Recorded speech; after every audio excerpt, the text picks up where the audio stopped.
एकीकडे बदलापूर शहरात पाणी समस्या सोडवण्यासाठी राजकीय नेते उपोषणाची भूमिका घेत आहेत, तर दुसरीकडे बेलवली परिसरात नागरिकांना गढूळ पाणी पुरवठा होतोय। त्यामुळे नागरिक सोशल मीडियावर संताप व्यक्त करतायत। बेलवली परिसरातल्या श्री अंबिका गृहसंकुलात नागरिकांना गढूळ पाणी पुरवठा होतोय।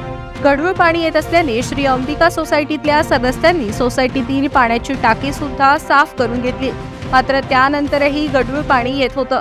नंतर मुख्य जलवाहिनीतून येणारं पाणी तपासल्यानंतर गढूळ पाणी पुरवठा होत असल्याची बाब स्थानिकांच्या लक्षात आली। मागील 4 दिवसांपासून या सोसायटीत गढूळ पाणी येत आहे। प्रशासनाने उपाययोजना करून स्वच्छ पाणी पुरवठा करावा अशी मागणी परिसरातील नागरिक करत आहेत।